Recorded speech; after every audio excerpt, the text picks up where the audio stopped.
Hey guys, welcome and welcome back to my channel. My name is Melissa and you're watching XOXO Melissa.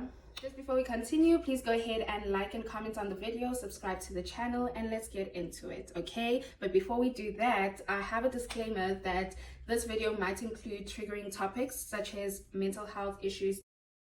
So if you believe that this might trigger you, I do completely understand, and I'll just have to see you on the next one. I won't get into gruesome details about a lot of those things, but still it is going to be a very touchy subject or a very touchy video to get through, and I'm going to be very vulnerable on this one, okay? I'm going to be so vulnerable, and this is going to be completely different from the other two videos that I have up. Those were definitely vlogs, or more so vlog style, and this is definitely like a yap session just to kind of fill you guys in and go into detail about what's clapping. Actually begins all the way back in childhood. I know, walk with me, it will make sense in the end.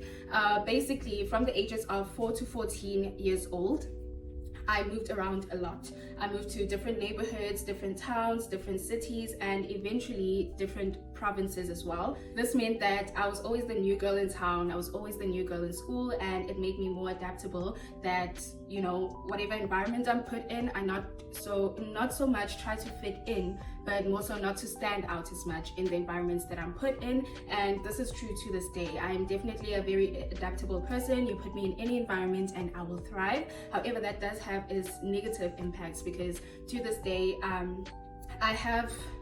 do kind of become the product of my environment, and my environment and surroundings play a huge role on me. They play a huge role in how I think, how I dress, the way I see things, my perspective, I guess that's the same thing, but my perspective, what I do in my free time, and all those sorts of things. So it's very important that I have a very healthy and positive surrounding or environment, or it does impact my mental health, unfortunately. Eventually, my mother decided that she wanted us to settle down in Cape Town. When we arrived, we stayed in Parklands before it came what it is today, and then after a couple of months there, we lived in Cape Town CBD in the city. And at that point, I was in love with the city, guys. I loved Cape Town so much.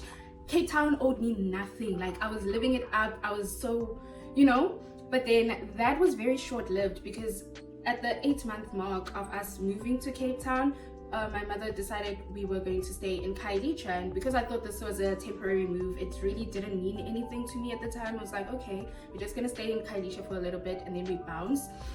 But unfortunately, that was not the reality. So we ended up staying in Khayelitsha for 10 full years, guys, and I hated every single second of it. I hated Khayelitsha from the day we set foot, but because I was like, this is just temporary, you know, we're gonna get out of here. It wasn't so much, but slowly and very gradually I started feeling stuck. I felt very stuck in the environment that I was in, especially since I really didn't like it at all. So it felt like everything was just closing in on me, and I was realizing that I've been in the same city, in the same neighborhood, in the same streets, in the same house, in the same room for 10 full years, and I was just claustrophobic. I just had to get out of there. I did try to move out of Khayelitsha on my own when I started working and everything. However, seeing that the places that I did want to move to were extremely high when it came to rent, because, you know, cost of living in Cape Town, right? The minimum I would be paying for rent would be about 6,000 per month, and that was out of my budget. And yeah, I just couldn't, like, I couldn't go ahead with it, because like cost of living and everything. And I also didn't want to just move out of Khayelitsha to move to a different Kasi, because I was so tired of the Lokshin and Kasi culture. So during this whole time that we're living in Khayelitsha and everything, of course life happens, different traumas and experiences happen, and I unfortunately developed some mental health issues that result me in being admitted to a mental clinic in 2020. So because this was COVID times, we didn't have a lot of patients that were in with me. It was about a month program, and I was there for the full month, and I was unfortunately the youngest in everyone who was admitted, and this does play quite a role, and I'll get into that in a second. So what would happen in the mental clinic is every day we would have group sessions where all the patients come around. We have either an OT, occupational therapist, a psychiatrist, psychologist, anyone, just to vent around the circle, just everyone venting, telling their experiences, trying to heal certain traumas for different people. And even though that sounds good, but for me, because I was young and I was in the room with people who were like from their mid-30s all the way up to their 60s, and I had just entered adulthood, I was like, oh my god, it does not get better. I was like, I'm already feeling so overwhelmed with this whole adulting thing, and just sitting here and listening to everyone else who is older than me, their experiences and their new traumas that they have gotten during this time, it kind of felt like there's no point in doing anything because everything's just fucked up. Like, so I unfortunately developed a nihilistic approach or thinking about life, where I was like, what is the point? We're all gonna die, it doesn't get better. And that's how I live my life since. Basically, it's what is the point of getting a degree? What is the point of building a proper career? What is the point of being in a relationship? What is the point of making friends? What is the point of doing anything that brings you joy? Because in the end, it doesn't get better and we're all gonna die. So that was my mentality at the time. So fast forward to 2021, I had this new nihilistic approach on life. I cut off all my friends. I was barely close to speaking to my family at all, except this one guy who was my friend, of course, and we were tight. However, he had a completely different and total opposite approach on life, and he was in love and passionate about everything that he did. He wanted to grow old and gray. He wanted to create a huge family and empire. He wanted financial freedom. He wanted to have businesses. He wanted to travel the world. He wanted it all, and he was going to make it happen. He was determined. And it was always so nice to hear his perspective, even though it didn't really change mine. But it was always good to know that there's still people who are passionate about life, and maybe one day I will reach that point, right? But unfortunately, in December of that same year, his cousins let me know that he had unfortunately passed on, and he had been murdered by some people he was very close to that he considered friends. So you can imagine how that fucked me up, because I'm like, that's the one person who had dreams, who had ambitions, who had goals, who was pushing, who was doing whatever it took to get himself out the mud. He had so much passion and love for life, and God, what you mean? So after his passing, I basically went into an autopilot state where I was like, not only am I not going to try to have goals and ambitions, but I'm not going to try at anything at all. I'm just going to live in autopilot. You can throw anything at me, I'll go with the flow. And yeah, I don't think about tomorrow. I'm here in the moment now. What happens now, I don't care. I don't have any regrets. I don't have any dreams. That type of mindset. And that's how I've been living actually the past couple of years since then, unfortunately. Until now. Hang on, we're getting there. 22, I enter the job market. I start as a pastry chef in a 5-star hotel. It definitely wasn't something for me. I'm not a girl who likes to cook or bake or anything like that. So I had to leave that, but also due to some medical concerns that I had at the time, I couldn't find anything. Like, I didn't want anything in the same industry because like it was going to be too physically, taxing on me. So I decided that I'm going to enter the call center industry because it's more of a corporate or office-like job, but you don't necessarily need all the experience or qualifications to get in. It's quite easy to get in actually, and that's the career that I've had since then until now. And little did I know at the beginning of my call center industry career how bad call center is for your mental health, and I was already at a dark space. So just to give you a bit of light, if you're not too familiar with the call center environment, it's the customers, it's your colleagues, it's your management, it's literally the no work-life balance, the working odd hours, all of that just drains you as a collective basically. And in June of 2024, I got very, very burnt out at my then employer. I was burnt out. I couldn't keep going anymore, and I was just tired of all of it, and decided I wanted to find another job with the new experience that I had. I wanted to look into maybe receptionist, administration, assistant type jobs. However, I didn't have any luck getting in. So I decided to go for a smaller call center, like a startup call center, just until I find like my receptionist or administration job, you know. So I entered into the new call center, and it was actually pretty good. For the first 2 months, it was quite a healthy work environment, to be quite honest, and I even got off the calls very quickly after starting, and life was dandy. I didn't regret the move, even though it was call center and I had promised that I didn't want to go to another call center. At that point, it was not too bad. So just to backtrack a little bit, within a month of me entering this new call center, one of my friends that I met at my previous work, let's call her Uzi asked me like, hey Mdase, can you get me in? Like, I want to jump ship as well. I've heard great things about your new company. Like, girl, put me up, basically. So I pulled the strings that had to be pulled, and we got her in. She was happy, she was excited, we were working together, and we had, like, everyone is happy, basically. What could possibly go wrong? So just a little context about Uzi, right? Me and her were friends from my previous workplace, and we had known each other at that point for just over a year, and we were literal twin flames, guys. We were tight as fuck, and looking at her was like looking in a mirror.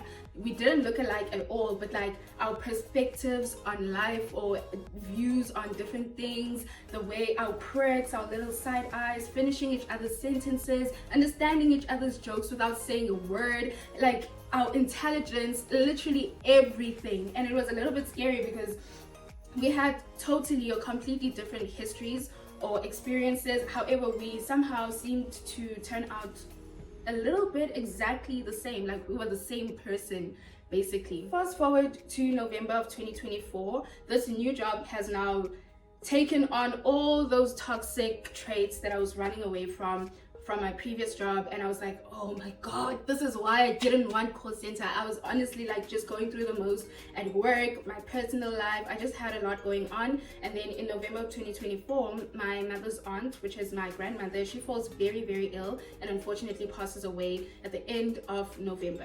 We had to travel to my grandmother's funeral in King Williamstown in the beginning of December, and I remember on our way to King Williamstown, I just told my mom, like, I'm like, dude, I am so tired. All I want is peace. We only have 25 days left in the year. Just praying that God gives me peace and no more character building or character development or any, you know, life-changing events happening in my life. I'm tired. I need to breathe. Just give me 25 days. Like, just 25 days. I want nothing but peace. I can take on the little day-to-day, like, because it's not going to be perfect, so you're going to have those day-to-day problems that you need to solve or get through and stuff. But I was just tired of having to fight, of going through the most of everything, basically, right? And my mother, she said a couple of words, some inspirational words and everything. She really didn't know like what to say, to be quite honest, but I was just like, I need to breathe. Sana, I'm tired of fighting. Little did I know. So the day before my grandmother's funeral, my mother and I are very tired from traveling the entire day. We just decided, okay, we're going to bed early because we had to be up, I think, at 5 a.m. latest the next morning. So we went to bed, and at 1 a.m. I get a call from me and Z's mutual friend. And at the time, I'm just like, oh, she's probably checking on me. Maybe she wants to see if I'm at work so we can hang or something, Jay. But I was like, okay, I can't take this call right now. I'll just have to call her later on in the day because I have to be up very early. Whatever it is, I'll just text her or call her back the next day, okay? So I go back to sleep. We get up latest 5 a.m. We get ready. It's always, you know, getting ready, rushing, whatever. Eventually, I get a moment to sit down and go through my phone. So when I get through my phone, I have so many missed calls, so many texts from different people, and I'm just like, what is going on? But then again, in my mind, I'm just thinking, oh, now that I'm out of the city, everyone wants to hang, everyone wants to check on me, like, oh please, this is how people will do you, okay? So I just go to this one person's text, and it's basically like, hi Melissa, just wanted to let you know that your friend Z has unfortunately, she jumped from the 28th floor of our work building. Wanted to let you know, I know you're at a funeral right now, but it's trending on Facebook, and I don't want you to find out that way. When I tell you, I was in denial. I was like, what are you talking about? Don't joke like that. Who jokes like that? I sent a text, guys, like, LOL, Stop joking. Me, denial is a river in France. Then I go through the rest of my texts and it's the same thing. Like, hey Mtase, how are you? Like, alright, did you hear? Where are you? Hey Mtase, did you hear about Uzi? Alrighty, just checking on you. I'm just like, what? And then it finally sank in, but okay, this is reality, and I lost it. I broke down completely. Everyone around me thought it was because I was mourning my late grandmother, but it was that and a combination of just finding out that my twin flame has passed away and how it happened. I was crying the entire day, guys. I was crying the entire day, and also it was just the perspective or the juxtaposition of my grandmother was old, like she lived her life, and then my friend who was only 26 years old, and just compare. It wasn't a nice day for me. It was a horrible day for me, actually, to be quite honest. The following day we had to travel back to Cape Town. I didn't feel like coming back because I was like, oh my god, like I have to face reality that this has happened. But I knew my mother wasn't gonna let me stay, so I was just like, I didn't even mention it. I was just like, okay, I need to go back home, I need to face reality, and I need to accept what has happened. Okay, so we get back to Cape Town and I am still going through the most. Like, my mind is actually running on 100 kilometers per second, and I actually go into full-blown psychosis, guys. I lost my mind, quite literally, because I would hear things, I would see things, I would feel things that weren't there, and it was very, very hard. Like, I actually lost my mind. I wouldn't sit here and say I lost my mind if I didn't, because like it's not cute, but yes, I completely lost it. I started to crash out a lot, especially when I was drunk. And anytime like I had even 5% of alcohol in my system, I would completely lose it. I would crash out. It even got to a point where my friends were concerned, but my family even tried to get me professional help because they could see zinkile. So the main reason why I think I lost it or took it so bad is because a part of myself blamed myself for what happened. Yes, I know I don't feel this way right now. I've kind of healed, or I am healing from it, but the reason why a part of me blamed myself is because, number one, I was the one who got her into the job, you know. I'm the one who evidently gave her access to the 28th floor where she decided to jump from. Number two is that a couple of days before I left, I could see that she wasn't doing so well. However, she wasn't herself, but because like I was going through my own stuff, I'm kind of mourning my grandmother as well. I have all of this going on in my world, and I was so empty that I didn't have anything in me to pour into someone else. So reaching out, honestly, even though I wanted to, I was drained on myself. So I kind of could not, and I did not, and I blame myself. Like, what if I said something or just reached out to make her feel about, okay, she's not alone, you know, into zinjalo. Another reason why I blame myself is because how it happened is she went to the smoking area alone, and usually we would always end up smoking together. So what if I was there at work that day, because I was scheduled, what if I was there to smoke with her and she didn't do it then? Like, a lot of things went through my mind, and most of all was that, as I mentioned, me and this person were the same. It was like looking into a mirror. It's kind of like watching a piece of me die, because I was like, damn, it literally felt like a piece of me died as well that day. And I was like, oh, it kind of came to me, but this might be my reality as well. Is this my fate that I just watched? And it was a lot. A lot.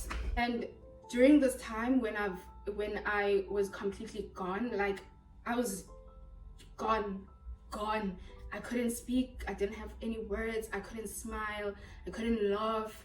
Even my energy when I'm walking, you can tell about like I was completely out of it. And I don't know when it happened, but eventually I snapped back into myself.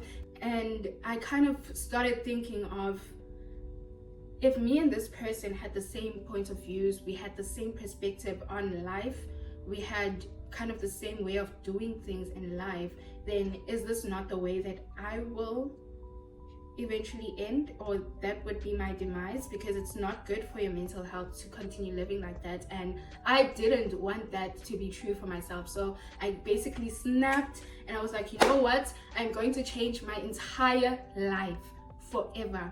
I'm going to do whatever it takes to change my perspective on life and to fall in love with life again, so I don't unfortunately end up where my dear friend did. I decided I'm gonna live life very intentionally. No more autopilot. We are intentional about what we do every second, every minute, every hour, every day, every week, every month, every year. We are going to set goals. We are going to have objectives. We are going to have hobbies. We are going to make relationships, meaningful relationships with different people in our lives. And we are going to fall in love with life, and we are going to find our passions.